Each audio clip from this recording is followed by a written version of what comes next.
এই ছোট্ট মেয়েটিকে পৃথিবীতে এনেছেন তার মা, কিন্তু গায়ের রং বিদেশিদের মতো হওয়ায় বাবা স্বীকৃতি পায়নি সে।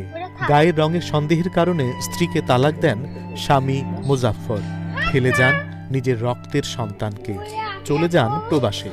যে ঘরে বাবা মেয়ের হাসি থাকার কথা ছিল, সেখানে আজ রয়ে গেছে শুধু ক্ষোভ আর কান্নার প্রতিধ্বনি। এমনই ঘটনা ঘটেছে যশোর সদরের বাউলিয়া গ্রামে। মুজাফফর হোসেনের সাথে 2020 সালে পারিবারিকভাবে বিয়ে হয় জেলার কুয়াদা বাজুয়াডাঙ্গা গ্রামের মনিরা খাতুনের। এরপর 2022 সালের 13 নভেম্বর এই দম্পতির ঘর আলো করে আসে এই কন্যা শিশু আফিয়া। 3 বছর বয়সী আফিয়া বেশ দুরন্ত, তবে বাবার কথা জিজ্ঞেস করলে নিশ্চুপ হয়ে যায় সে। বাপ যে ভাইসাটা আমি একটু কোলে নি, আমারই তো সন্তান ভাই, তাই কোনোদিন কোলে নিইনি। এরকম দেখে বলতেছে তোরে আমি রাখবো না, আমার বাইসা এরকম হয়েছে কেন। তারপরেও কষ্টে মষ্টে থাকি পরে, তাই ও মনে মনে থেকে আমাদেরকে তালাক দিয়ে দিয়েছে। আর সে তালাক দেওয়ার পরপরই সে বিদেশ চলে গেছে ভাই। অভাবের সংসার আর সৎমায়ের কাছে বড় হয়েছেন মনিরা। ভাবতেন বিয়ের পর নতুন করে সুখের জীবন শুরু হবে, কিন্তু সেই আশা আজ দুঃস্বপ্ন হয়ে দাঁড়িয়েছে তার জীবনে। শঙ্কায় আছেন তার ছোট্ট মেয়ে আফিয়াকে নিয়েও।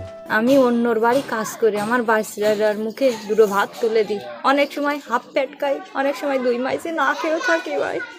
অনেক কষ্টে অনেক জীবন যাচ্ছে। আমার মা নেই, আমরা 3 বোনই, বা আমাদের ঘরও নেই ভাই। রাতের বেলায় ঘুমাতে পারে না, পরের বাড়ি যে ঘুম পড়ি, যে বাইসানে কোথায় ঘুমাবো, কিছু নেই আমাদের। আমি অনেক কষ্টের পাশে, অনেক অসহায় ভাই। আমাদের পাশে সেরকম কোনো লোক নেই। এই কেবলমাত্র 5 টাকার চিনি কিনে নিয়ে এসে বাইসার দ্বারে দুটো ভাত খাওয়াচ্ছি। মনিরার দুর্দশার এই সময়ে আপনজন কেউ পাশে নেই। প্রতিবেশীরা খোঁজ খবর নিলেও জীবন সংগ্রামে ছোট্ট শিশুটিকে নিয়ে একাই লড়াই করছেন তিনি। এখন ওই বাচ্চা মনে করেন যে যদি জোটে তাহলে খাওয়া মানে মুখে দুটো ভাত দিতে পারে, আর না হলে পারে না। এমনকি তার দাদা দাদিও আসে না, একটু খোঁজ খবরও নেয় না যে আমাদের বউ যাই যাকে, কিন্তু বাচ্চাটা কেমন আছে বাচ্চাটার একটু দেখে আসে, তাও কেউ আসে না। ডিএনএ টেস্ট করাই যদি তারা এটা প্রমাণ করে পেত যে না আফিয়া তার সন্তান না, তাই বলে যদি ছেড়ে দিত আমাদের কোনো কষ্ট থাকতো না। কিন্তু সে এগুলো কোনো কিছুই করেনি, শুধু মিথ্যে অপবাদ দিয়ে ওর মাকে ছেড়ে দেয়। স্থানীয় সালিশে সন্তানের ডিএনএ পরীক্ষার কথা উঠলেও তাতে কোনো গুরুত্বই দেয়নি পাষণ্ড বাবা মুজাফফর।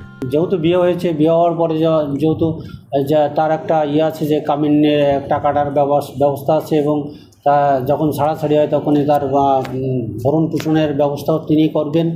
এটা আমরা উনি যদি আমাদের এই গ্রাম্য আদালতে যদি অভিযোগ দেয়, আমরা অভিযোগ গ্রহণ করব। আমরা তাৎক্ষণিকভাবে আমরা তার মানে ব্যবস্থা নেওয়ার জন্য আমরা পদক্ষেপ নিব।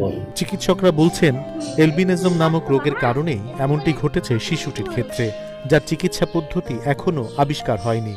এমন না যে কোনো ধরনের শারীরিক অসঙ্গতির জন্য এটা হচ্ছে, যে অন্য কারোর সাথে জন্মগ্রহণ হয়েছে এই জন্য আমার ফ্যামিলির বাচ্চাটা আমার মতো হয়নি, যেটা বললেন যে ডিভোর্স হয়ে গেছে, এই জিনিসগুলো ভ্রান্ত। এগুলো আসলে একটা রোগ, যেটা একটা লাইফ লং রোগ, চিরকাল ব্যাপী ধরে চলার মতন রোগ। এটা ট্রিটমেন্টটা আমরা এখনো পর্যন্ত কোনো আবিষ্কার করতে পারিনি। ঘটনাটি জানার পর মনিরা ও আফিয়ার পাশে দাঁড়াবার আশ্বাস দিয়েছে জেলা প্রশাসন। এই বিষয়টা আমরা খোঁজ খবর নিয়ে যদি তার আর্থিক সাহায্যের প্রয়োজন হয় তাৎক্ষণিকভাবে আমরা সেটা ব্যবস্থা নিতে পারবো। আর ঘরের যে বিষয়টা বলেছেন, এটা আমাদের সাধ্য অনুযায়ী তার যে একটা ব্যবস্থা যেন হয়, এটা আমরা ব্যবস্থা করব। বিষয়টি নিয়ে অভিযুক্ত মুজাফফরের পরিবারের সাথে যোগাযোগ করা হলে ক্যামেরার সামনে কথা বলতে রাজি হননি তারা। Independent digital.